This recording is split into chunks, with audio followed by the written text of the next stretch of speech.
So my name's Connor. I'm one of the Cloud 365 coaches here, and I'm joined here alongside John as well, who you can see on camera as well. And our goal really is to kind of support your learning journey as you kind of progress through Microsoft 365 and all of these new cloud services that I know somebody mentioned that they're trying to kind of migrate to and get a bit of an understanding for. But yeah, both me and John, we regularly do live sessions, produce training content, write blogs for the academy, which you found yourselves in, and that's hopefully how you've ended up at this session. So you'll find tons of training and things to learn along your kind of journey with us, and both me and John are here to kind of support you every step of the way with that. Excuse me, listen to us both coughing. We don't always cough like this. Time of the year. But yeah, you guys have joined us on this Find Your Feet session, where we're going to be diving into the Power Platform to actually build a solution. So kind of what I want to go over is who this session is actually for. So if you've spent some time in the Power Platform and you've built apps and Power Automate flows, and these terms that I'm throwing at you might mean absolutely nothing at the moment, then this session is probably not for you. It's probably right down at that kind of fundamental basic level that we're trying to try and approach here. But yes, like with that said, let's talk about actually what we're going to build today. So we're going to be building a vacation booking solution, or a holiday booking solution if you're from the UK. We don't tend to use the word vacation over here in the UK, which is a bit of a dialect difference. But yeah, we're going to be building a vacation booking solution, and we're going to be going through 5 different sections over the course of the next kind of hour and a half. John's going to be talking about where you could potentially start building these solutions, how to kind of set up your environment and your team to be able to have access and to be able to use some of the stuff that we're going to build. He's then going to hand over to me, and I'll be going through some data infrastructure, how you can create data, where you can build it, how you can store information. I'll then hand it back over to John, and we're going to be talking, where he'll be talking about automating the flow of data and the kind of basic processes with Power Automate, which again, Power Automate service that sits inside of the Power Platform. He'll then hand back over to me. We'll be talking about app development. So we can create mobile apps, Teams apps, desktop apps from within the Microsoft suite that we'll be using today. We'll show you how you can create an app to allow your users to be able to book a vacation, book some holiday. And then finally, we'll hand back over to John, and we'll be looking at Power BI, where we'll be creating reports, dashboards, and he'll show you some of the goodness inside of there. So like I say, this is aimed at that kind of foundational level, and the idea is that by the end of this session, you'll have the kind of fundamental understanding of how all of these services tie in together, to hopefully allow you guys to build full-scale solutions. And with that in kind of mind, this session isn't a full-scale solution. It's really kind of looking at a vacation booking challenge at the real fundamental principles of touching into these services. The idea behind it is that you guys will be able to take what you've learned today, hopefully go and try out some new things, be able to enhance on what you're going to be building today, and hopefully we'll be able to take you that kind of step further into the realm of more advanced stuff later on in your learning journey after today's session. So with that in mind, what I will say is you can follow along with this. We're going to try and keep this at a kind of fairly steady pace. So if you do want to follow along, you can do. We'll be showing and sharing our screens every step of the way, so you can see exactly what we're doing. If you do get left behind a little bit, then again, obviously we're trying to squeeze this into an hour and a half. So we will make this video. It is going to be recorded. It'll be made on demand, so you can go and review this afterwards and retrack on some things that you may have missed. And then finally, yes, what I was going to say, after each session as well, we're going to stop for some Q&A. So if you do have any questions as we kind of go through this, perhaps you might be stuck on something, or you need something clarifying a little bit more to you, again, just pop up in the chat. I'll be monitoring the chat throughout this, and ask your questions there. Again, we'll stop in the Q&A if you do want to come on microphone and actually and talk to us as well. But what I will say is, as we go through the build, whilst we're doing the demos, if you can keep your mic muted until the Q&A sections, just to keep the kind of flow of the session going. So hopefully you're all really intrigued to see what we're going to be building for you today, and hopefully you are excited to build this for yourself. But what I'll do is I'll hand over to John, and he'll take you into the realm of Microsoft Teams. Oh, yeah, thanks, Connor. I think one thing I do want to say before we start, and it's a very brief introduction to this, is I know somebody on the call mentioned this, that they already have what's called a developer tenant. So all that we're going to show you can be done on what's called a free license from Microsoft. It's a free developer license. I'm just going to share my screen, and I'm just going to surface where you can find out about that. Apologies about my, I've got the wrong screen there. Apologies about my screen sharing. I'm on a slightly different setup today. Yeah, so the value of this this tenant that I'm going to show you, let me just pop on screen this page here. We've got some links in the Academy to this page in various different places, but Connor, perhaps you would just pop the link into chat. What this allows you to do is just really sign up with a Microsoft account, which you can create. It can be an Outlook account, anything like that. Sign up and create yourself a place to play. There are a number of different ways to play, and you're going to hear this word, well, that phrase actually quite a few times throughout today. There's a number of different ways to do this, but one of the ways to experiment with Microsoft 365, and particularly what we're going to show you, is through this developer program. It's free to sign up, doesn't take very long, it's not very complex, few steps, and what you'll land with is an email which takes you to a tenant, and you'll sign in, and you'll then start to experience what I'm going to show you on screen now. The benefit of that is it does include things like Teams. So although I'm not on my developer tenant here, you'll have a fully fledged Teams environment that you'll have some users on that you can practice with. And you'll have a SharePoint location, a service that you can go and create SharePoint sites. So everything I'm going to show you and that Connor's going to show you can be done through that page. So that said, where you can start with the build of applications with Microsoft 365. Again, this phrase, there are a number of different places that you can go. But one of the more common ones nowadays is, you'll hear this phrase a lot, Teams first. People tend to spend a lot of time in Teams. They'll be chatting away. As you can see here, I've created a demonstration team called Team Vacation Booking Demo. You'll be jibber-jabbering away with your friends. You might have meetings. You might have organizational meetings with your colleagues. And this is probably an environment that you're familiar with. I think I should just check that actually. First and foremost, can I just get a quick show of hands for anybody here who is not familiar with Teams? And I can just do a little bit of explanation about that. Connor, if you would help me out and just tell me if we've got any hands up. I'm hoping people know Teams. Yep, looks oh, good. like everybody seems to know Teams. Yeah, so a lot of times we think about chat, we think about meetings, we think about interacting on like a one-to-one or a group basis in Teams. But what you can genuinely do now is you can begin to build applications directly from the Teams interface. And that's what we're going to show you today. There are a number of ways to build applications. This is just one of them. You can go direct to the services or the applications, if you like, that I'm going to show you. But this is just a really nice way to get started. And very often people will start from the position of creating a group of people who might want to, in our case, request vacation or request holidays.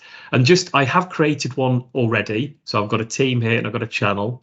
But just for those of you who might not have seen this, if you have the ability to do this in your organization, it is relatively simple. You can see here, you've got the plus icon.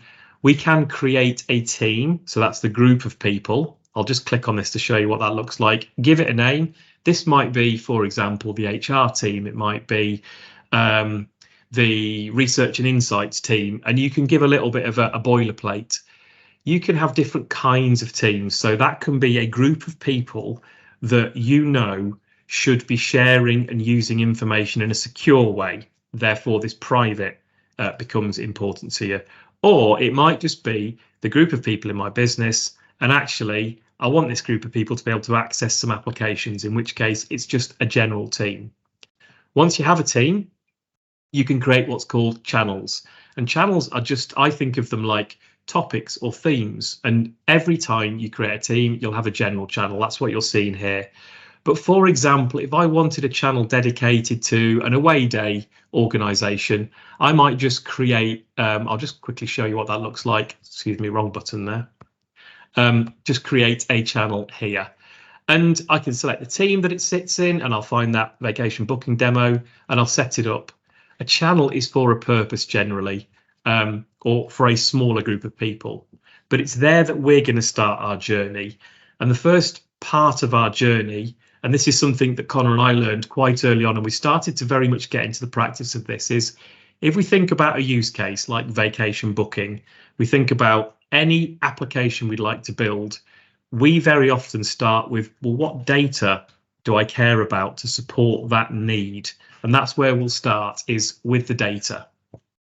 So I'm going to hand to Connor now, and he's going to show you a really nice, easy way to start with data using Teams. Awesome, thanks, John. So if I just go and share my screen, and as I do that, I love the way that it decides to close my my Teams down so I can't see the chat, but hopefully you can see my screen. And yeah, so it's exactly the same place where John was just showing on his screen. And we're going to ignore the fact that we already have a list here. We're going to be creating it from scratch today, simply for the purpose of demoing this and actually how to build this. But yeah, we're going to talk about where we can store information. So we know that this team is specifically for our team's vacation booking. That's what this team is designed to do. And we could store posts and files in here if we wanted to. But if we wanted to store, for example, data, and usually that's in the form of some form of table, where we can define perhaps what column information is shown, what data types of information are shown or displayed or can be accessible. We can actually use a service called Microsoft Lists, and we can access that directly from within Teams. So yeah, what I'm going to do is I'm going to create a list for you today, and we're going to use this list to store information about the holiday booking requests. So just whilst I'm kind of going through this, I'm interested to see how much you guys would be able to kind of interpret this type of data that we would need to record as to a person's request for holiday. So let's say, for example, John wants to go on holiday, and we need to know when he's going on holiday and that sort of information. What sort of information do we need to know regarding John's holiday request? Just pop that into chat if you've got any ideas. And just while you guys are doing that, I'm going to show you guys how to actually create a list from within Microsoft Teams. So we're going to come over to these tabs up at the top here. So this is where you can add apps and create apps and pieces of information that can sit within inside one of your channels. So I'm going to come to the little add tab here. And you can see that we've got a bunch of apps that we can get access to, but I know that the one that I'm looking for is going to be called Microsoft Lists today. And you can see this is nice and big at the top. This is a Microsoft product. There are a bunch of other things which are third party, which you can have access to as well. But we're going to be creating data in the form of Microsoft Lists. So I'm going to select that from the selection and press save. And you can see now that we've got a new tab at the top here called Lists. And we've been prompted with two things. We've got the prompt to either create a list or we can add an existing list. Now, again, just for the purpose of the demo, I'm going to create a list. Excuse me. I'm going to create a list from blank. We're going to create it from the ground up. And again, if we're going too fast here, just let us know. We'll try and answer the questions as we get into this build. But yeah, hopefully you can follow along with what I'm doing. So I'm going to create a new list here, and you can see that we've been given a bunch of templates that we can potentially go off. We've got things like travel request, which could be something that we may want to use. There's things like instant reporting. Gift ideas. There's a bunch of really cool templates in here. You can create your own templates as well, which get stored inside of your organization. But what we're looking for today is a blank list. We want to show you how to create these from the ground up and understand some of the different types of information and data that we can store inside of this list. There's many options here to actually choose from. So I'm creating a new list from blank, and I'm going to call this list the vacation requests. And just for the sake of sanity, so we don't lose track of, Thanks, where we're at, I would have got the wrong one. I am just going to put the today's date in there as well, which is the 9th of February. So vacation request 0902. Now I wouldn't tend to do this in most cases, but it's just because we're going to be doing this demo over and over again over the kind of next couple of months, hopefully. So yeah, we've got vacation request 0902, and we could add a description in here if we chose to. We can change the color. Let's create a nice blue color for the sky and choose a little plane icon because that's what we're going to be doing. We're going on holiday, we're booking vacations. So let's go ahead and click create. And after a few seconds, it's going to create us what we call a blank list. Now, this list isn't truly blank. What we've actually got up here in the top here is our columns that already exist and that we can add to create our data infrastructure. And you can see that we've got this title column here by default, which comes as part of a blank list. Now, there's ways to delete the title column. You can rename it, but just for the sake of this demo, I'm going to leave the title where it is, and I'm going to use the title column here to store the person's name, who's booking the holiday, who's making this request. I'm going to store that person's name inside of there. So what other information do we need? So let's have a quick look through the chat then and see what we've got. So Joseph says when. So yes, we need to know when they're booking holiday from, and that would need to be stored in two kind of different ways to be able to do some of the cool things that we want to do inside of this solution. So yeah, dates he'll be off, and how long for as well. So yeah, the number of days or the amount of time that somebody is booking off as well. So manager for approval. So yeah, that's something you could add. We could add who is responsible for the approval. John's going to look more into that as we go into Power Automate and start looking at the automation flows that we're going to do.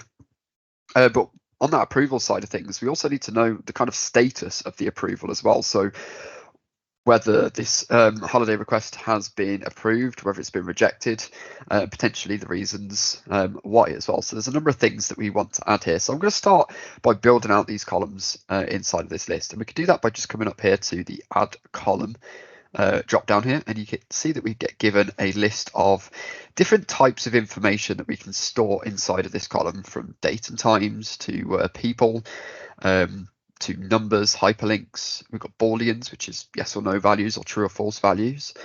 But I'm going to start by adding a start date.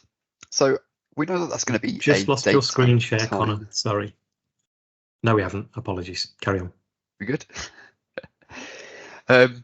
Yeah, so we're going to add a date and time, which is going to be what we're going to use to store what we're going to call the start date. Now we need to store two separate pieces of date information, because we need to know, for example, when is John booking his holiday from, and when his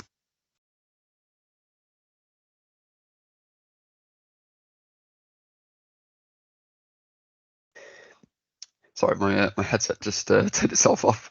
So yeah, we need to know when John's going to be booking his holiday from and when he's going to be returning to work. So that's going to be a start date and an end date that we want to store. So I'm going to select date and time and select next. And you can see that we now got some column setup information here. So we can give our column a name. Now I'm going to put in the words start date. And again, this is just for the sanity of saving yourself in the future. I am going to not include any spaces in my column names. I believe that SharePoint or Microsoft Lists have fixed this problem, but you used to get some really weird formatting in your column names if you add spaces, and it's just become a habit now where I've chose not to kind of do that. So I'm doing start date without any spaces, and I'll just zoom in there a little bit as well. So we can see again, we can go ahead and change the type of information based on that first screen that we just saw if we want to, but by default, we've now got date and time. We can do things like include the time as well, which will basically allow when we're filling out this column to select a specific time as well, which is useful perhaps if say, for example, John is taking a holiday for only 4 hours. He's on a half day, if you like. He's got some things to do that he can't be at work for. You might want to include the time here, but just for the speed of this demo, we're not going to include time. We can do things like set default values as well, such as today's date or a specific date and time that we can kind of preempt the users with. But again, for the purpose of this solution, we don't need that. So I'm just going to go ahead now and press save. So we've got our start date. Let's go ahead and add our end date. So again, we're going to add a new column. We're going to select date and time and select next. And as you've probably guessed, we're going to call this one end date. It's going to be a date and time. We're not going to include the time here. We're going to leave everything else as default and press save. So we've got our start date and we've got our end date. And somebody mentioned as well that we want to check or record how long they're actually going to be off for. And for the vacation manager to kind of look at the start date and end date and be able to calculate this themselves would be quite a nightmare. So we can actually include another column in here, which was going to be able to calculate that date for us, or the amount of days, for example, that they'd like off. Now, you can do things like perform calculations within Microsoft lists, but we're going to be showing you how to do that inside of Power Apps when we build the app later. We're going to do that from the actual kind of, what do we call it? There's a term that's just completely gone from my head. From the kind of from the front end of what people are going to actually be interacting with, for example, the app. We don't want people really to kind of come into SharePoint and start adding the information in here. That's the whole idea around this kind of solution, is that we're providing easy ways in and easy ways out of this entire solution as a build. So we want to store the amount of days requested. Now, we know that this is going to be a number. This is not a date and time. It's going to be a number, so we're going to select number and select next. And for my column name, I'm going to select, I'm going to type in days requested. Now I'm using what's called camel case here, which is capitalizing the first letter of each word. It just makes, especially when you've got no spaces, it just makes the column much more easily readable. So we're going to leave, we've got days requested. And like I say, you can do calculated things inside of Microsoft Lists, but we're not going to do that. We're going to do that over in Power Apps. So we can leave everything else as default and press save. And you can see now that we've got a days requested column in there as well. But like I say, there's one more column that we need, and this is what I'm going to call the approval status. So later on in this build, when I hand back over to John, he's going to be building an approval flow, which basically takes in somebody's holiday request and sends it off to perhaps a manager to approve or reject the holiday.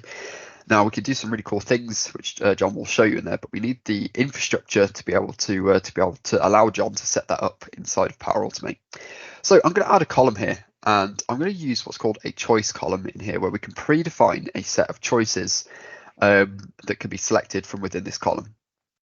So I'm going to select save. And for the name, I'm just going to call this approval status.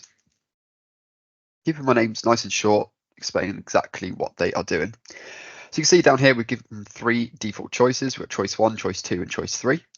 Inside of here, we're going to have 3 values. And you can add more values if you need to, or less values. It's entirely up to you.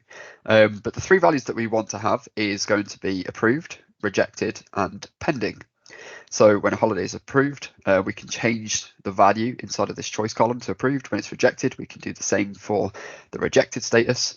And then finally, that pending status is going to be the status that we're going to set by default whenever a new request comes in. And this is going to allow us to kind of see from a visual perspective exactly what's been approved, what's not been approved, what's been attended to and not. So we're going to use approved. We're going to have rejected. And we're going to have pending. And we can also do things like change the color. We can make approved green. We can make rejected red. And we can make leave that pending as yellow there.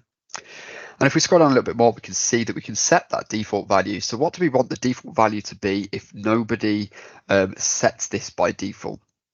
Well, we want that to be pending because nothing is going to have happened at this point regarding the actual request. So I'll go ahead and press save. And there you have it. So that is our Microsoft list inside of our Teams tab, set up and ready to use. Now, I will point out as well that Microsoft Lists can be accessed through Microsoft Lists itself from the Office dashboard, and that is where I will be going when we get into the rest of this build. But before I hand over to John, I just want to kind of pause there and just check if we've got any questions regarding Microsoft Lists, the team setup process, and if everybody's kind of keeping up and following along okay. No questions. Yeah, cool. Go for it. Was that no questions? Okay. Well, so I'm just having a look through the chat. Yeah, one thing I wanted to say there, Connor, is that it's really interesting when you think about what we've just done. We've effectively just aligned some data around vacation booking to a team, and that's where that thing I showed you earlier, perhaps having a private team might be important. You may have data that you store in lists, it might not be vacation booking because that's generally fairly benign, that you don't want to expose, and a really easy way to make sure that it's not exposed is to use that team, that private team structure, if you like. There are ways, because as I mentioned, lists is I don't know what the right term to call it. I don't want to call it a love child, but it is closely associated with the SharePoint parent that it came from. We think of it as a nicely skinned version of a SharePoint list. If anybody's familiar with SharePoint lists, it does all the same things. It's actually behind the scenes integrated. So anything you can do with permissioning in SharePoint, you can do with lists to a degree. So yeah, this data is relatively open, isn't it? So we don't need to worry about security. Yeah, and just to cover Joseph's question, obviously John just replied to it as well. But yeah, we're going to be looking at perhaps maybe how we can store the user that will be going into that title column that we have as well. And there's many other ways to do it, many more advanced ways to do it, using things like person columns and person fields inside of SharePoint or inside of Microsoft Lists. But again, that's kind of out of the scope and out the range of the kind of what we hope the skill level of the group is today. But again, if you are interested in that, I can point you to some resources towards the end of this session as well. But yeah, with that said, what I'm going to do is I'm going to hand over to John now, and he's going to kind of take you now through the whole process of building a flow inside of Power Automate. Cool. Yeah. So what we've got effectively, as Connor's just done there, is he's created a container for our information, which is nice and easy. Hopefully you'll agree it was not complex. As I say, you can do this via a desktop app, and then you could attach the resulting list as Connor did there by using the plus icon. But we've got this vacation request, requests here. One of the beauties of Microsoft 365 that you'll find as you explore is that a lot of the things you can do, they have purposes in and of themselves. So for example, Power Apps can create applications that you can use on your phone, your desktop. Power Automate can be like an engine to move data from A to B, or to go outside of your tenant and bring information in. And it can make, choices for you. But one of the beauties of using these Microsoft 365 services is generally from one service to another, there's a really nice easy pathway. And I'm going to use that phrase again. There are many ways to do what I'm about to show you. And as you explore, you'll find the one that feels most natural for you. But what you may notice here is at the top, we've got this integrate. Let me just move my annoying little screen share button out the way. If it will disappear, it probably won't. Just bear with me. I don't know if anybody's ever done this, but when you're screen sharing in Teams, you get a lovely little start and stop sharing bar, which tends to obscure what I'm trying to do. So we have this integrate. I won't dwell on this, so don't worry about the size. And that allows us to do various different things. Now here you will see, in the context of me being in Teams, and in the context of this being a list in Teams, I'm a little bit limited in what I can actually do. So there is a pathway to create an app which will allow me to put data into this list. But with a little bit of knowledge, you can go a bit deeper. And what we're going to do is we're going to click on Open in SharePoint. And that was the big spoiler that I gave earlier. This list is actually sitting in SharePoint. So I've just clicked that button. I'm just going to pull over the correct screen, if you'll bear with me a second. Let's just pop that up there. And you'll now, if you're familiar with SharePoint, especially SharePoint Online, this will look a little bit familiar. It's the same data. It's just actually in the container of a SharePoint site, which, again, for those of you in the know, has a group associated with it, which is the same permissions and the same people as we just saw in that Teams channel. But what we now find is that we have a whole host of other options. Again, apologies, I'm just going to need to move this around a little bit because of my screen share. I will zoom upon this in a moment, but we have some different options. We have automate, so we can run rules based upon any data, but this integrate now has some other options. Again, I'm going to show you what this looks like, but I'm not going to use this option. It's just another demonstration that you can address a challenge from a lot of different entry points. What Power Automate does is it can attach to your data and then do something with it, whether that thing is move it elsewhere, whether it's combine it with some other data, whether it's maybe even send a message to Connor on his mobile phone that something needs to be done. It can do all sorts of different things. And here, all we're going to explore is that a use case where if you have a piece of data that gets added to this list without you doing anything, Power Automate's going to wake up. It's going to go and nudge somebody and say, hey, I want you to approve or reject this holiday request so I can make a record of it. And that's all we're going to do. But as I say, as I show you, I'll try and show you a few of the little edges of Power Automate, but it's a big service and a very valuable service, and one that, I don't know what you think, Connor, I find is one of the more useful, the most useful, probably, I would say, to me in Microsoft 365. I think it's fab. Yeah, I think in terms of business processes, there's much more that you can do with Power Automate that solves more problems that you'll find yourself speeding up your kind of productivity by building out these type of flows and automations that can do a number of various things. I think the possibilities are quite endless in terms of what you can do when you really kind of dive into the nuts and bolts of the way Power Automate works. Like I say, you can tap into different things like third-party services that you might be using in your organization and all that. But yeah, we're keeping this very kind of fundamental and vanilla. Yes.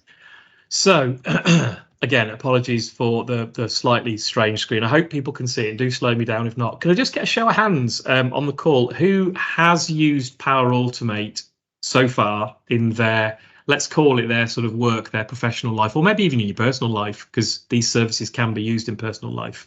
Who's used it already? We also just go full screen and zoom in just a little bit. Yes, I will do in a moment, Connor. Yeah, I'm just having struggles with this start and stop sharing on my particular screen resolution, but I will do. Yeah, bear with me. So you've got a few people that are familiar with Power Automate. Yeah, that's good. That's good. Okay, I'm just going to move that down, and I'll stop sharing and start sharing again, see if that clears it. It's the beauty of having a brand new setup for this demo. Okay, right. So, like I say, you can go straight from the list. You can click Power Automate and you can click Create a Flow. And I hope you can see that. But what that's going to offer you is what Microsoft 365 believes you might want to do. So this is another great feature of Microsoft 365, is it will try to do a lot for you as a service. It understands I've got some data, and it understands what I might want to do with a list of data. And it's given me what's called templates down the right-hand side here. I'll just expand that and try and zoom up a little bit. Let's just increase my zoom level. Now, these templates are great. They allow you to read in plain English what this is going to do. What I will say is my recommendation for anybody starting out for the first time is don't go with templates, because you are effectively following a process that somebody else has decided. And whilst they're very good and they can give you inspiration or maybe solve a problem to go back, if you go back to them, if you start from templates, you won't understand the fundamental building blocks of Power Automate, which is what we would prefer. And this is what we try to do and what we try to teach, is to say, if you know how to use these things, then you can start to use templates and expand upon your knowledge. So yes, you can go this way, but what I'm going to show you, and again, I keep repeating it, it's a bit boring to keep saying it, there's many ways to get to this location. I'm going to go directly to Power Automate. And the quickest way that I use time and time again is make.powerautomate.com. Now that URL I've just used is really common. Connor will use the same for Power Apps. There's something called make.powerapps.com. It understands that you're logged into your tenant and it'll bring you to this screen. And this has changed a lot recently. So I am just going to pause on this very briefly and say that, again, we've got some new capabilities. If you're feeling experimental and you're happy to give it a go, you can just start to describe what you want in this Power Automate service using what's called Copilot.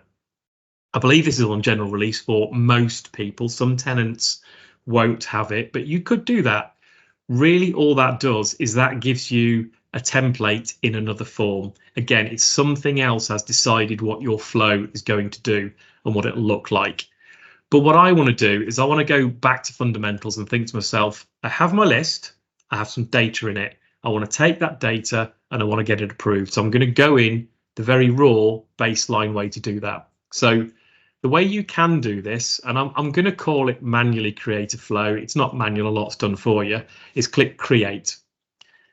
What we have with Power Automate is a number of different ways that these automations can run. So the one I'm going to focus on today is, I mentioned it earlier, I don't want to do anything with that data. I want someone to put data in and instantly, I won't use the word instant, automatically, I want that data to be sent off for an approval. So you guessed it, I'm going to use this one here, an automated cloud flow.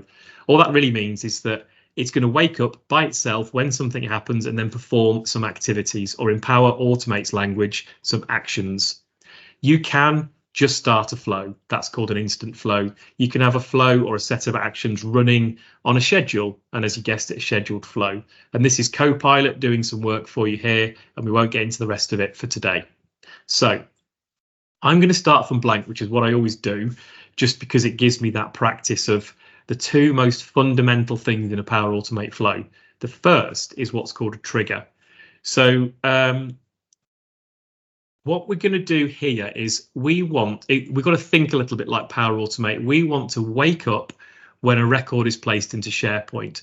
So in Power Automate's language, our trigger is, I've just used SharePoint there, but it's actually the list. But the reality is it is a SharePoint list that we're doing. We want to wake up according to a SharePoint trigger, and then we want to perform some actions. So the first thing we can do is we can give this flow a name. So let's call it vacation booking. I sometimes use this screen here to create my flows. You can just skip it and go straight into a flow, but I'm just going to show you a little bit of this screen, and then I'll pop over to the next screen because there's some really valuable things for a beginner on this screen that I'm going to show you. Let's call it vacation booking 0902, because it's February, isn't it, Connor, still? That's just the name for the flow, so I've got an easy reference to it. Here, every flow has to have a trigger. So my trigger here is relating to SharePoint data. So you'll get used to this when you use Power Automate. You start to use the language in your head as you talk through the process you want. So I'm just going to type SharePoint. Do that. Okay, so what happens is it starts to narrow down your triggers, the things that it's going to wake up upon based upon the idea of SharePoint. Now, if I just delete this, what you'll see here, it's already given us a list of the most popular kinds of triggers. So you won't be surprised, actually, the idea of doing some automation from a SharePoint list or a list, it's the same thing technically, is very, very common. And another common use case is when a form gets submitted. We won't go into that, but that is another service that I would say 90% of people who use Microsoft 365 have at some point used a form. It's that popular. These here are ordered in popularity. So it's just something to bear in mind when you're first starting out. If you're looking for something you think that might be quite common, or you're wanting to see what is a common use case, they'll be at the top of the list. So I'm just going to create a flow now. So something I want to point out here, and this has changed recently. What you're seeing on screen is what's called the new designer experience. It's aligned to Copilot. And again, you can go and use Copilot. I don't strongly recommend it yet. Again, because of that reason I mentioned earlier about knowing what you're creating first and foremost. But so I'm just going to kill Copilot. I just got rid of it. We have the option to go back to a more traditional Power Automate canvas, and I'll just do that to show you what it looks like. You lose a few features if you go back to the traditional, but equally it's more robust. So it's up to you. I would suggest when you're first starting, you explore the new canvas and try this new designer. But what you may find is some slight little oddities that you want to go back to the traditional for. So let's just yeah, excuse me. I will stay here actually. So this has been created. It's a flow called vacation booking, and it wants to know where it should be looking. So it's dead easy. This is the case with most Power Automate things. It's generally drop down. You'll see here it has knowledge of me. It has knowledge of the places that I've got access to. Now, if I can find this site, this is where the list actually lives, the team vacation booking demo. The list name we should be able to find is the one that Connor created. Observant of you will have noticed I didn't touch anything there. I literally just used drop downs, and that's the beauty of it. It's understanding that I was just in a team. I've got access to it, and they're the lists that I can get hold of. So what it's going to do is when an item's created, we have to then take the next step. In all flows, there's two things. You have to have a minimum of two things. First is this trigger, what to wake up on, what to enact upon.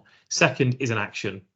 So in this case, what we need to do, again, we can start to refine these actions based upon the kind of language we'd use to build our apps.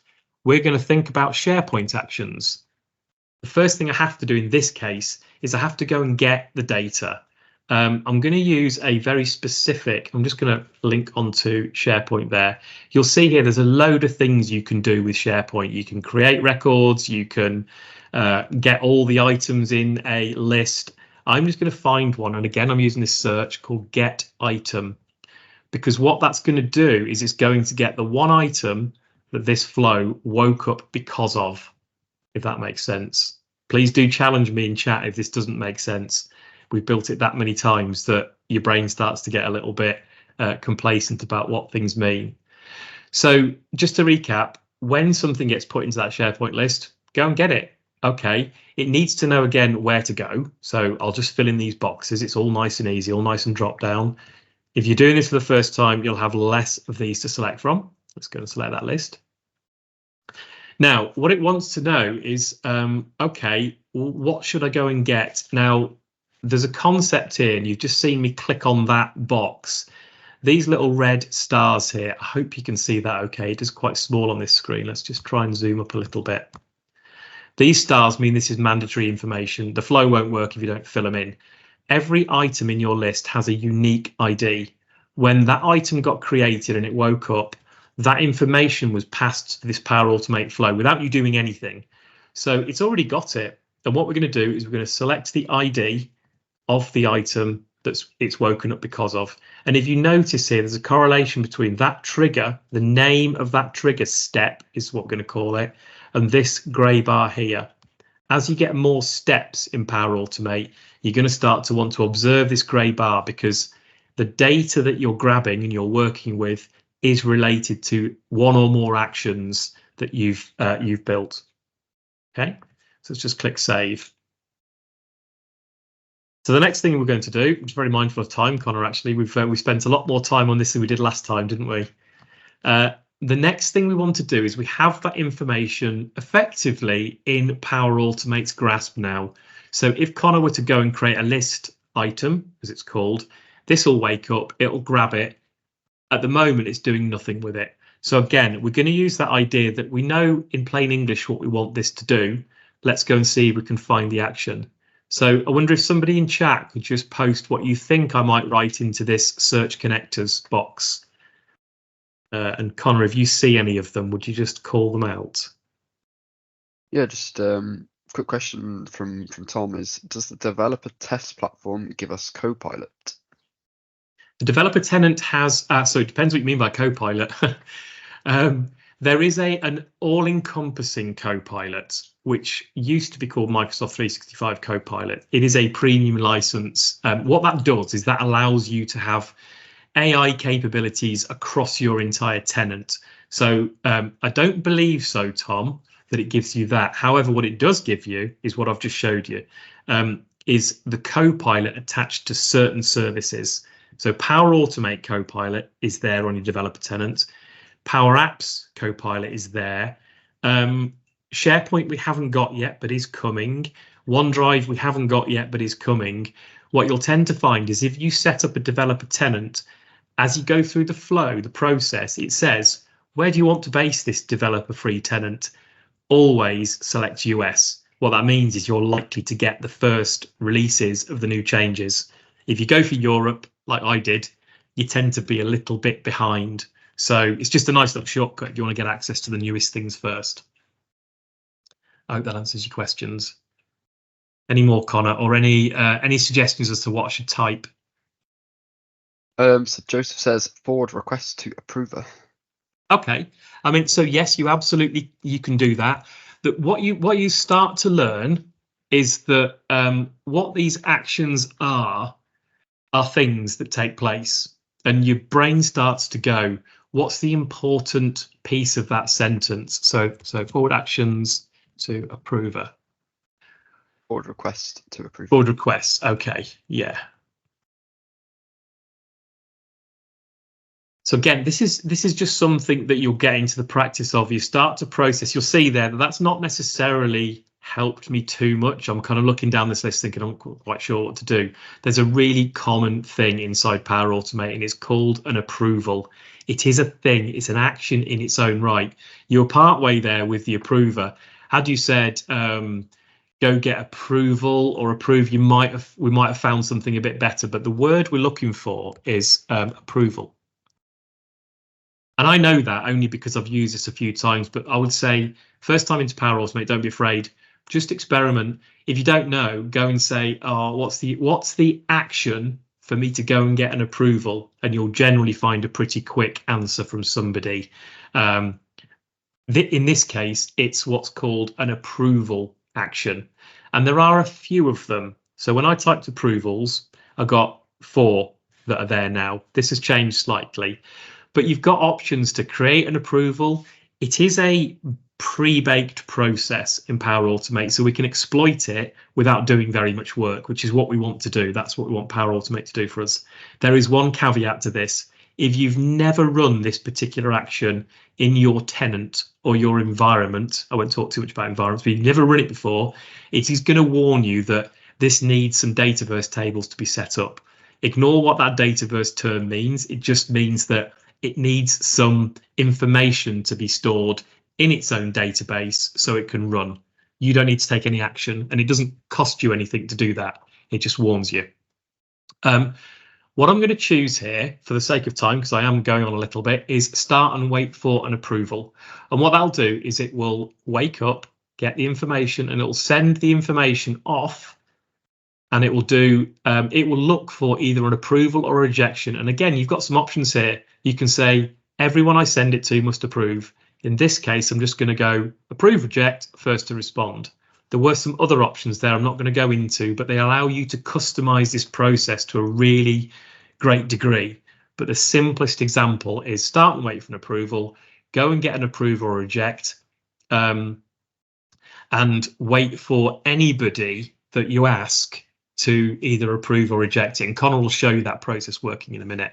So the first thing I'm going to do is, Connor, our title is containing an email address. That's correct, isn't it, in our test data?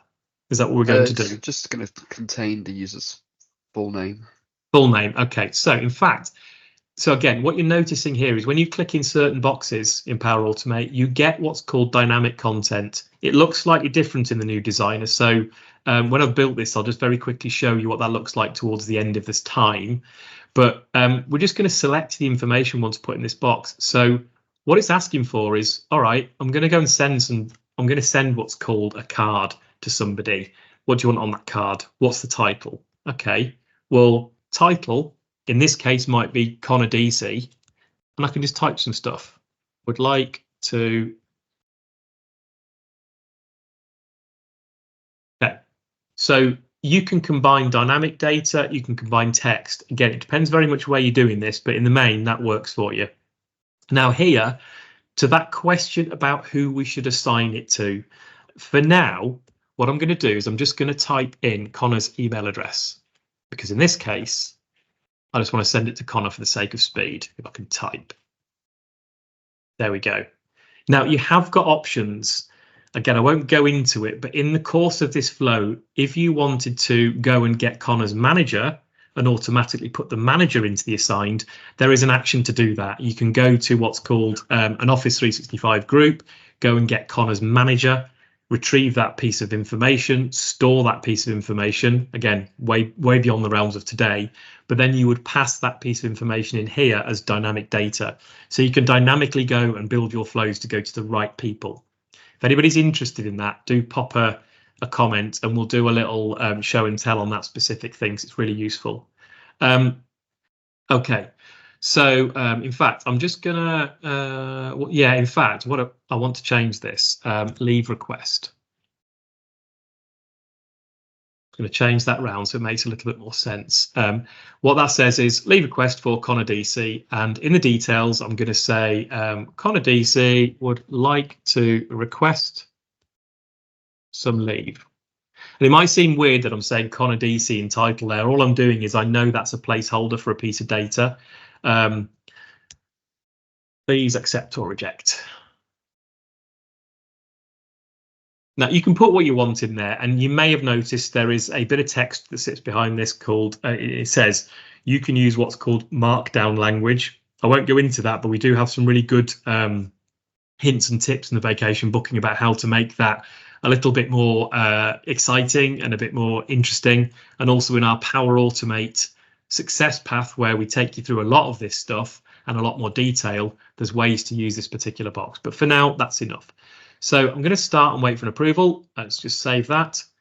I'll have a look at the advanced options. I don't think there's anything else I particularly want to do other than to say, yes, I want notifications to happen. The requester, I may as well put Connor's details in. In fact, I won't. I'll leave that. Let's just save there. OK, that's going to go off and do a thing. And we'll demonstrate that in a minute. But what we need for the last piece of this flow is a new step. Now, you will go way more complex than I'm about to do. And what I'm about to do is show you that you can have conditions in your Power Automate flow. You can say, if it's rejected, do this. If it's approved, do this. I'm going to do practically the same thing in both cases for speed. But the idea is that you do have the ability to have your flows make choices for you. And there's lots of depth you can go into there. But this group here, this control group, gives you that capability. And the one we're looking for is called a condition. So again, it might seem a bit strange, but once you get into the hang of this, you find it's actually quite logical. I've got a condition. I want to know, again, going back to how Power Automate is working, this grey bar here shows the action that this information below it relates to. So when I did the start and wait for approval, when that ran, some data came back. OK, what data do I care about? Well, I care about here, the outcome of the approval. All of this is baked in for you. There's nothing for you to do. And I always get this wrong, but it is worth making a note of this if you're ever going to use it. The outcome types out of the box are approve without a D, Connor, or with a D? I'm sure it's without. Without, yeah, or reject. So here you will see if the outcome is approved. Well, if yes, do a thing. For the sake of speed, I'm just going to do it down one leg. Again, the thing I want to do is SharePoint. It's a SharePoint action. And just like I went and got data from SharePoint, I can update data in SharePoint. So if I type the word update, you start to see update item. Which list, first of all, nice and drag and drop. Vacation booking demo. That one. Again, going back to that that piece of information it needs to know which record to update. Well, when I went and got the record, that get item at the very, very top, if you remember, I'll use that ID. And I'm not going to touch anything other than the approval status value. And I'm just going to update it. I'm going to use one of the values that Connor put in the choice, and it'll be approved. Now, for the sake of speed, that's all you have to do. So what we'll do, Connor, in this demo is approve everything. You can have things happen if it's rejected.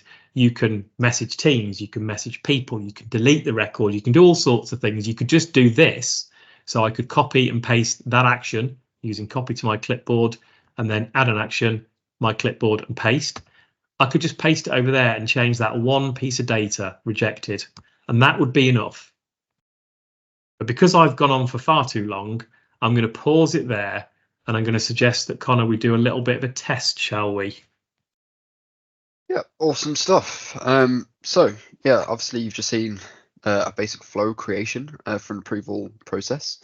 And it's worth pointing out that obviously that trigger, when an item is added to SharePoint, that is going to be triggered now. This flow is going to run no matter in what method your vacation booking requests are submitted to that list. As long as they arrive in that list, that flow will run. I mean, that's the kind of beauty of creating flows in this way. So, for example, I could go and add data to my Microsoft list. That would trigger the flow. I could, for example, what you'll see in the next section is submit some request through an app that we're going to build. Again, that would trigger this flow. There's multiple ways now that we can get into that kind of entry point for that flow to trigger, and as long as our data source stays the same, that flow will always work. So yeah, what I'm going to do is I'm just going to share my screen real quick, and hope you can see that. Get that back on my screen. So I'm here in the Office 365 dashboard. So you've seen how John went and created this Power Automate flow previously. So I'm going to show you just quickly how to first of all get to the list. So we could do this directly inside of Teams, where we create this list. But this list also exists as its own entity inside of Microsoft Lists. And the way to get to that is by hitting the little waffle menu up here on the Office dashboard, and you can see lists here. So you can see a bunch of lists that I've created, and there's enough of them. But what you'll also see is this list here under my recent list of the last list that was created by myself. So I'm just going to select into that, and again we can see exactly the same sort of interface with a few more kind of bells and whistles around it with that list that I created. So let's quickly go and give John's flow a quick test. So we know that that's going to be triggered when an item is added to SharePoint, and we know that Microsoft Lists is a kind of child of SharePoint. It sits underneath, so we know that that should be working, and he's pointed it all to the list and to the relevant sites that it needs to. So let's go ahead and add a new item, and you can see here that we've got this form on our screen. So I can go ahead and type in, let's type in Cristiano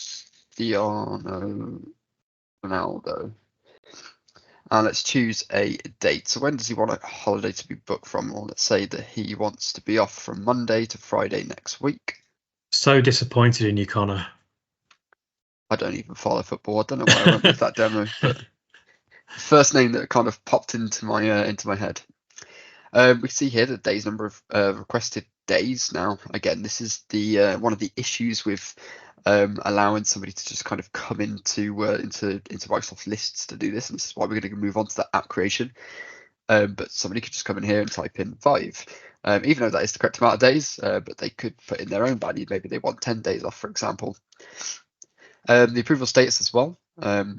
By default, that's automatically set to pending, but again, one of the issues doing it this way is that a user could come in here and mark this as approved immediately, and that would be kind of shown against that record.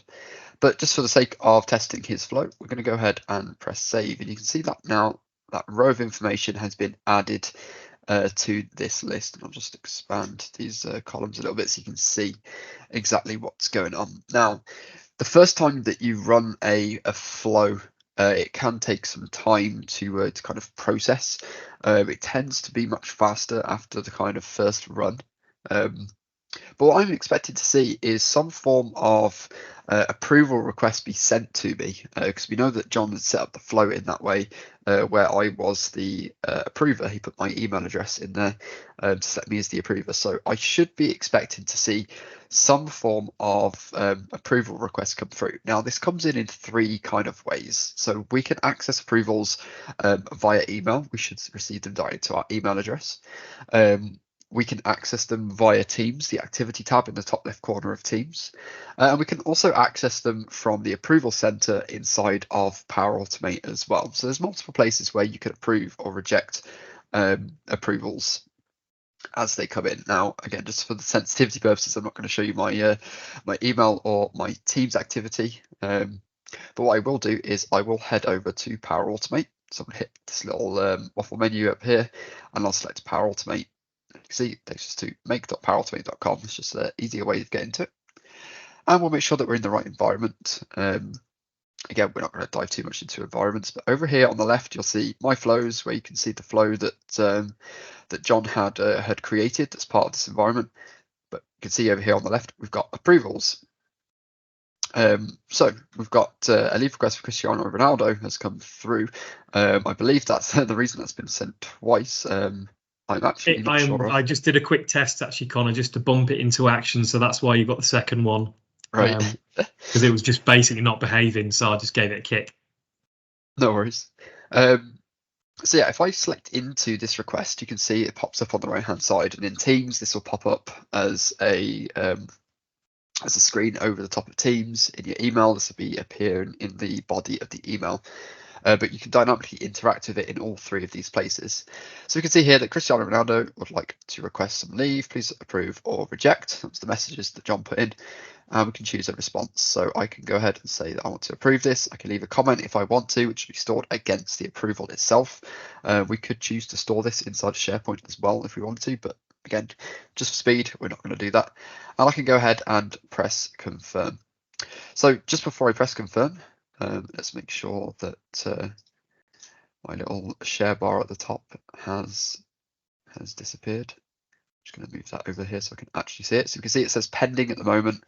What we're expecting to see is that value change to approve as John set up when he updated that item. So we'll go ahead and press confirm.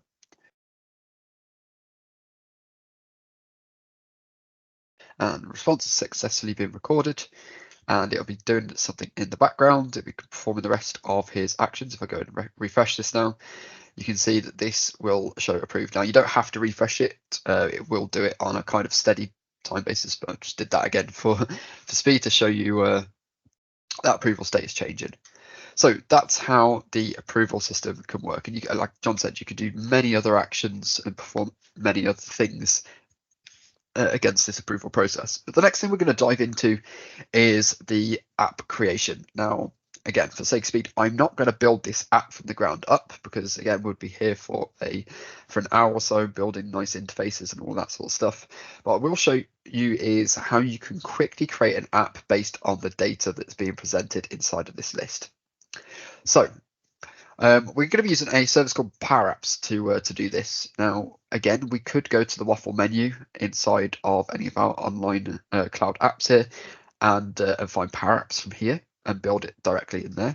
But what I'm going to do is I'm going to create this by using the integrate dropdown above our list. So I'm going to select the integrate dropdown.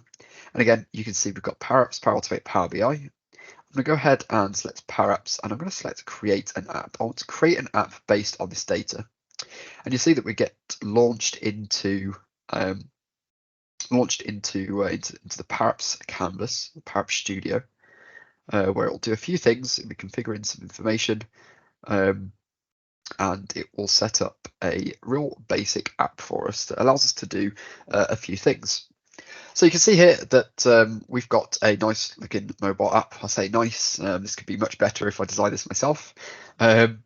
But it's a great experience to have straight out of the box if you want to create apps fast.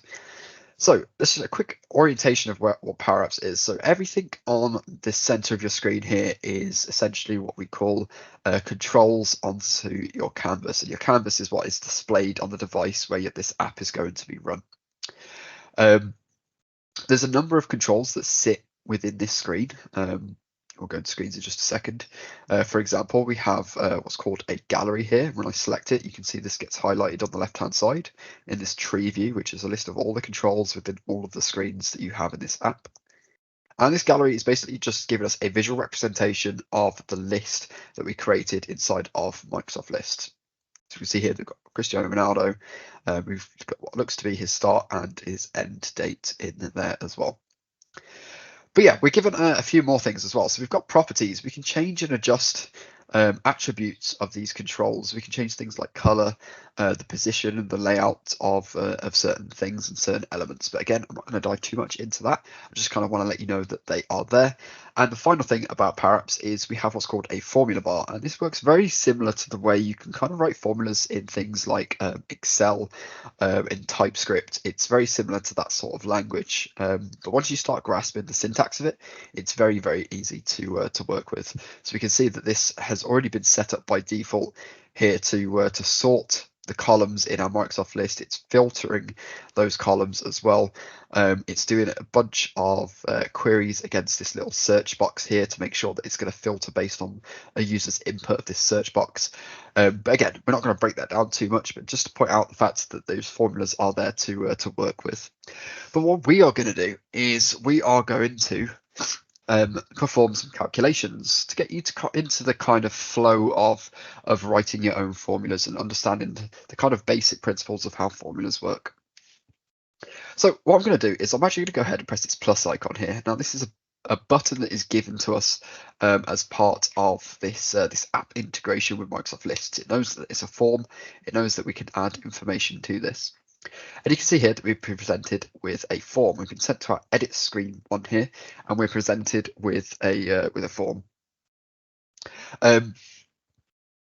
Now, what we can do here is, well, this form is going to allow users to submit information in the same way that we went to into Microsoft Lists and created a new item. But we can have more control over this because we can set default values and we can define what the users can and can't see as well.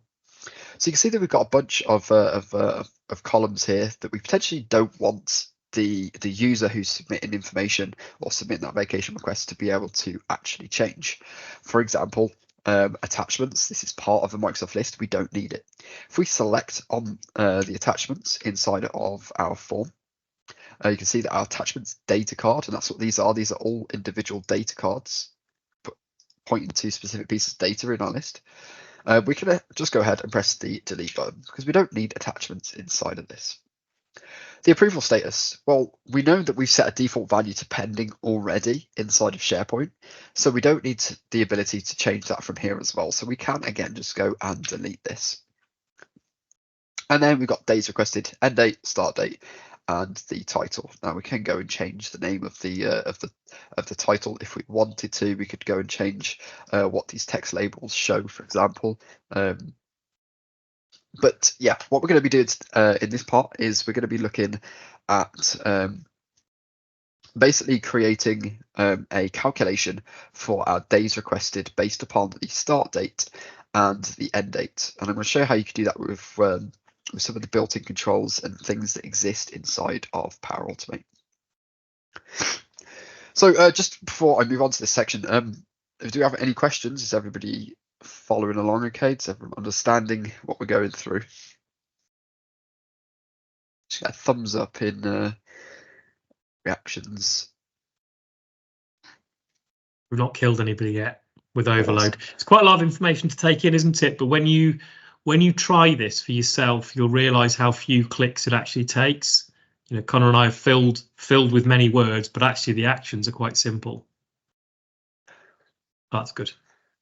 Glad to like it. This is awesome. Yes, it is. It is very awesome, and you'll find more awesome when you dive into this more for yourself as well. Okay, so what we're looking for is we're actually looking to provide a calculation, a default value that is going to automatically be calculated when a user selects their start date and their end date for their vacation request.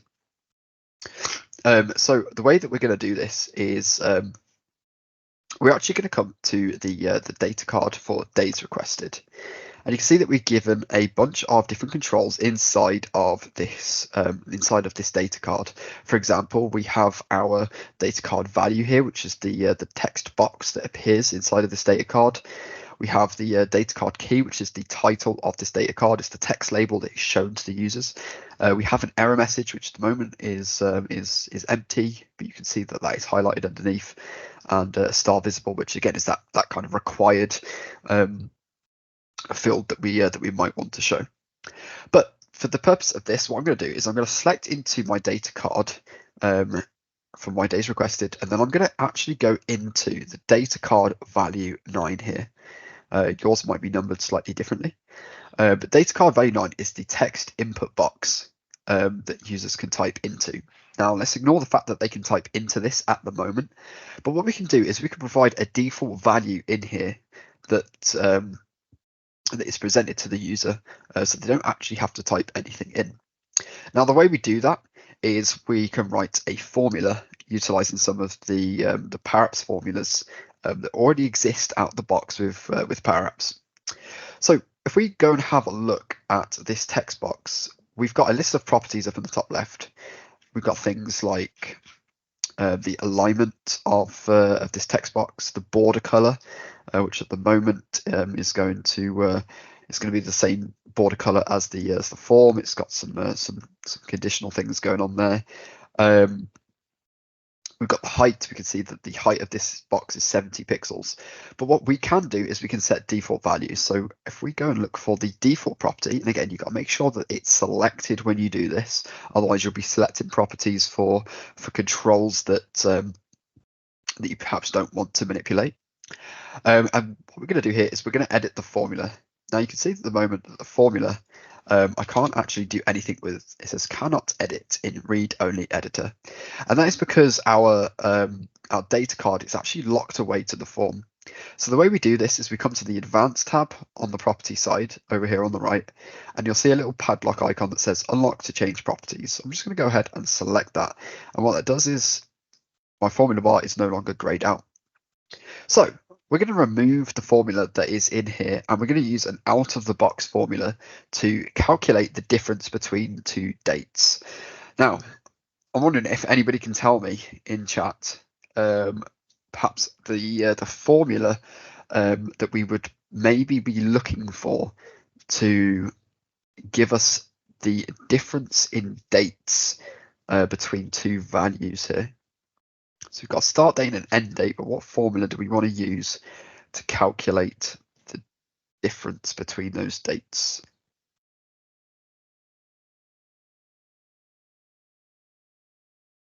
Anyone got any suggestions?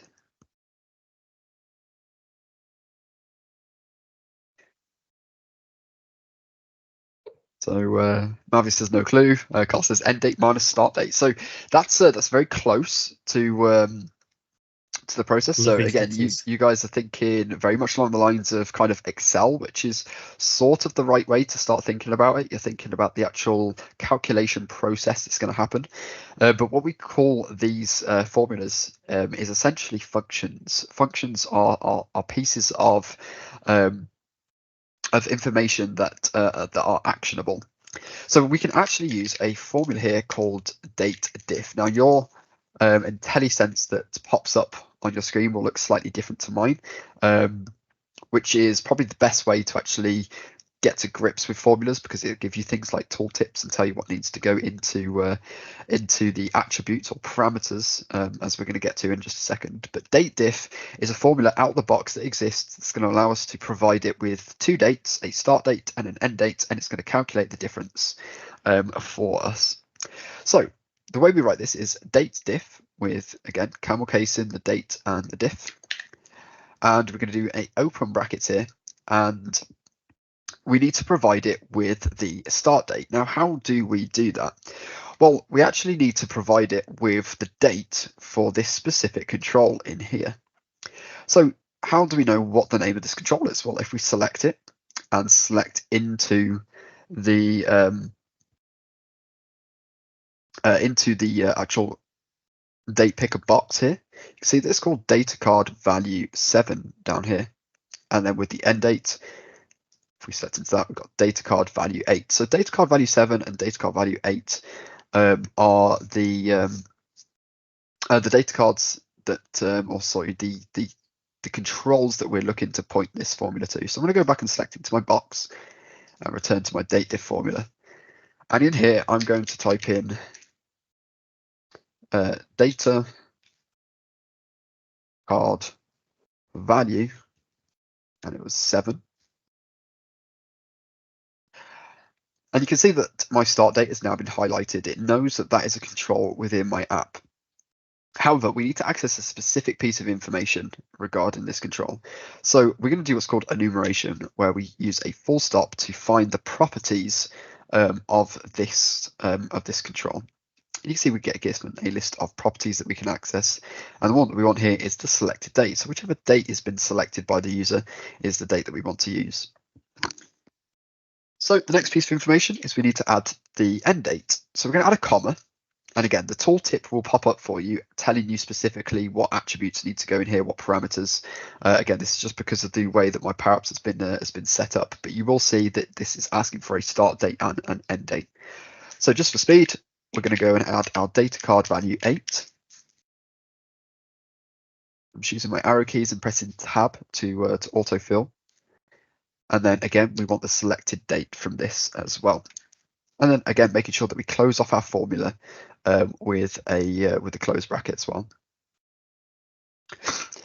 So what we're going to do is I'm going to hold the Alt key just so I can interact with my app. You can also interact with it by coming to the play icon up here. And this is where you can kind of test your app as well. But just for speed, what I like to do is hold the Alt key, and this allows you to edit or interact the app in its kind of runtime variation of this, how the app looks to the users. So I'm going to go ahead and select a start date. We're going to go ahead and select Monday the 12th, and we're going to select Friday the 16th. And you can see that days requested has automatically been calculated as 4. But we know that with holiday requests that we actually, if we're booking Monday to Friday off, that's actually a 5-day period, and it's just because of the way it calculates dates between midnight to midnight for your tenant. So what we can actually do here is, again, we can provide it with some extra calculations. So we've got our date diff here. So this is performing the date diff calculation, but we can just go ahead and use the plus symbol or operator, as they call them, and say 1. And this is just going to add 1 to whatever days requested value is being calculated by that date diff. And then finally, again, we don't want the users to actually be able to go in and change this. If I go and show you that, people can actually come in here and change this if they wanted to. What we can do instead is we can come to the properties of this day's requested data card, and we can come to the display mode. And the display mode is going to allow us to change how this is viewed to the user. So what I'm going to do, instead of using parent.display mode, which gets the display mode of the form, because that is the parent object of this data card, what I'm just going to type in is display mode. And then I can use dot again to go into the properties, and we can see that we've got disabled, edit, or view. Now at the moment, edit is the default. I'm going to set this to view, and what that does is it removes the ability for users to be able to actually change this, and it's just a view only field inside of our app. So once you've got to this stage, you can save and you can publish by using these 2 icons up at the top here. For speed, I'm not going to do that. And you can do things really cool with these apps. Once they've been shared with people, and they have the ability to use them, they'll see this inside of the Power Apps screen, inside of the Power Apps app on their mobile device once they're logged in. You can also embed these apps inside of Microsoft Teams as well, inside perhaps how we did with the list. You could have the app as a tab inside of Teams. There's multiple places that you could put these apps. You could put them onto a SharePoint page, for example, as well. But yeah, I'm not going to go into that side of things today. Have a little bit of an explore around and see what you can find. But it's all possible. But like I say, this app will work in exactly the same way as it's the way that it calls the Power Automate flow. Once information is submitted here, users press this little tick icon, which again has been built by by SharePoint integration function that we used, feature that we used. This is going to go ahead and call his flow that he created and send an approval. But again, we're not going to go into too much into that for now. So I realize that we are a little bit struck for time. I was wondering if I could just quickly hand over to John just to show you some real kind of fundamental Power BI reporting and dashboard functionality that exists inside of Office 365 or Microsoft 365. So yeah, I'll hand back over to you, John. Cheers, Connor. Yeah, I appreciate we've only got sort of 3 or 4 minutes. So I'm going to show you this really, really briefly, the concept of it and how easy it is to start, and invite you to, if you want to, stick around, ask your questions. Connor and I have got the rest of the afternoon.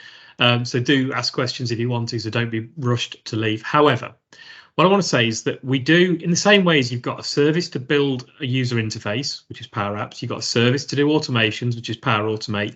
You also have a service at your fingertips to create data, create reports, and dashboards, and that service is called Power BI.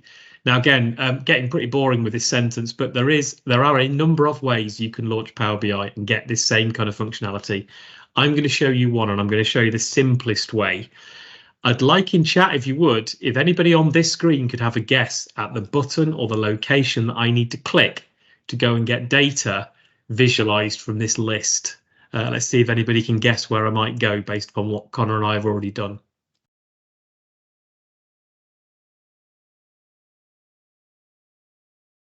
Meanwhile, this puppy's going to eat my top.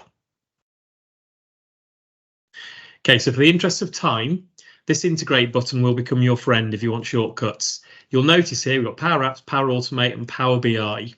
So in Power BI, what it is effectively is a fully fledged data service. You can ingest information, you can transform it, you can load it to places, but what you can also do is visualize information. So it sits very much in the realms of SQL.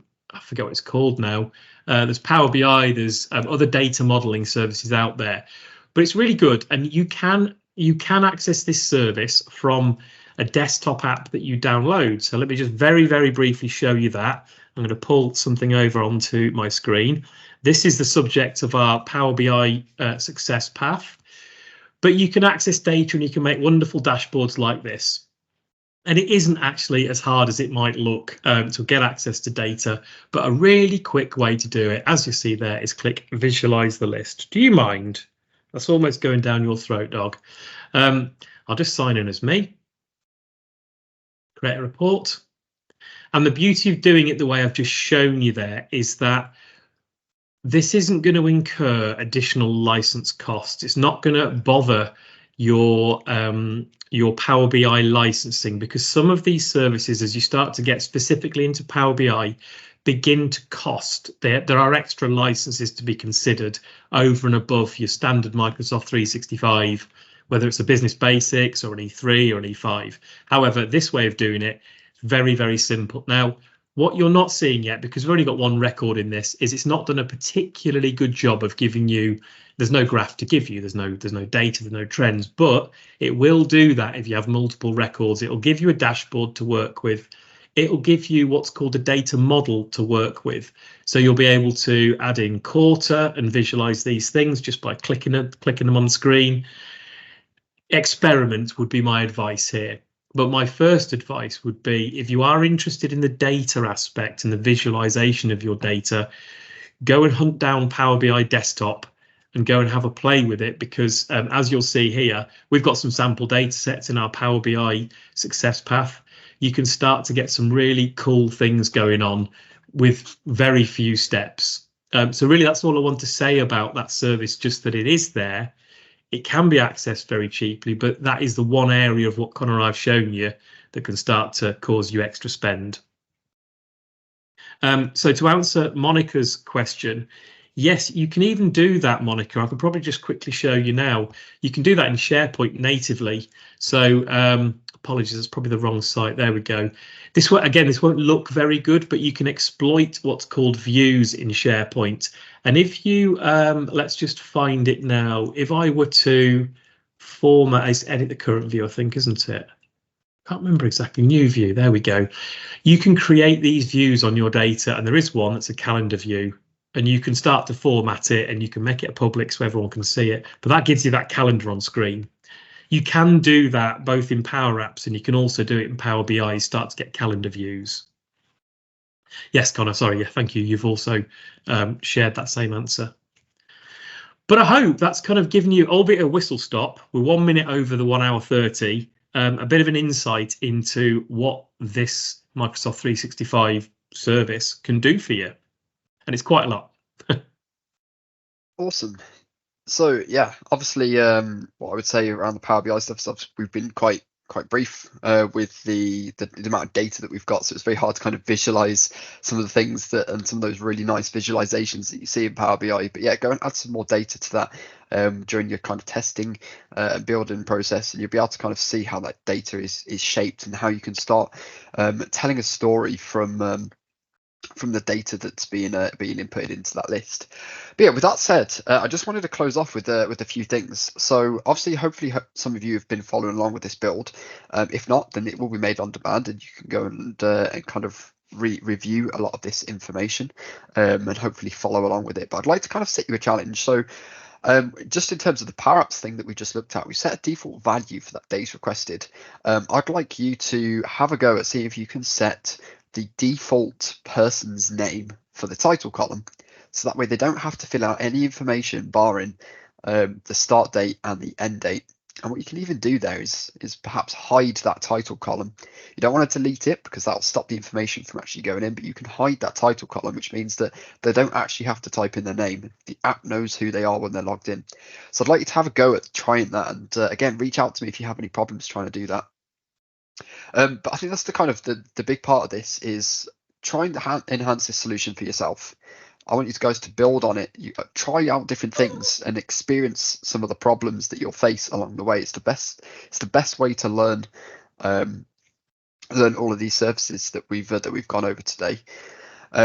And then yeah, when you're ready to kind of progress to that next step, and maybe you're looking for something a little bit more enhanced, there is a bunch of courses and challenges that sit within the academy where you guys have hopefully joined from, that you can perhaps look to take, which enhance on this solution specifically, but also go into more details into the other services. So yeah, what I will do is I will share a link just whilst I'm copying and pasting these links. John, could you find the booking link for us? I will do, absolutely. Yes, I will do that. Yeah, good point, Connor. So yeah, what John's going to post into chat is we're going to give everybody on this call the opportunity to kind of come and speak with us directly. And hopefully we can point you in the right direction for perhaps training content. Perhaps you're looking at a specific area of the Power Platform. Maybe it's Power BI that you want to dive more into, or Power Automate. You're looking to create more flows and speed up the productivity of your business. Any of this sort of these sort of services that you want to dive into, if you come and have a call with us, we'll be able to point you in the right direction, point you to the right sort of training that's going to benefit you the most. And hopefully kind of set you along a bit of a path that's going to get you to where you want to be in terms of experience and your kind of learning journey with us. So yeah, John's just posted that link in. Again, like I say, feel free to book onto a call with us, schedule a call with us. We'll be more than happy to take it over the next kind of couple of days. And yeah, what I'm going to do is I'm also going to provide to you what we call our vacation booking challenge. So I will pin John's one to the top real quick, so that'll be in this meeting chat for you indefinitely. But what I'm just going to post in there is the vacation booking challenge. Now this is a challenge which takes what you've learned today and really goes to town on it. You'll learn a bunch of new things, a bunch of more enhanced ways of working with these services to get the outcome that you want to. And it's presented by Matt Weston, who's a fantastic speaker, and you'll learn a lot from him over the course of that period, and you'll get access to a whole bunch of extra tips and tricks as well that's going to help you perhaps accomplish some of the needs of your vacation booking solution. What I'm also going to do is I'm going to post into chat as well the 3 success paths that we have. Now these are our kind of signature courses, if you like. that are designed to kind of go real in depth into some of the processes and features and things you need to know to really kind of get started inside of these services. So we have a success path for Power Apps, Power Automate, and also Power BI. So you guys want to take a look at that, there are 3 links there that will be beneficial to you as well. And just as a little plug for some work that I've been doing along the side as well, is we've been trying to grow our YouTube channel and trying to bring new members into the academy to give everybody a much more fuller experience when they arrive here as well. So if you guys can spare 30 seconds to also give us a subscribe on our YouTube channel, and there's tons of great content over there as well, and free little nuggets that you'll be able to get access to as well. But yeah, like I say, take this solution, enhance it, build on it. If you have any questions, reach out to either myself or John. And yeah, thank you all for coming. Thanks for participating and asking your questions, and showing us that there is still a need for this kind of fundamental training, because it really does kind of get our brains ticking as well. Trying to think how we can best present it, but hopefully we've done a good job of that today. But yeah, thanks for coming, everybody, and we'll hopefully see you again very soon. Take care now. Thanks, Connor. Thanks, Take care, everyone. Bye bye. Bye-bye.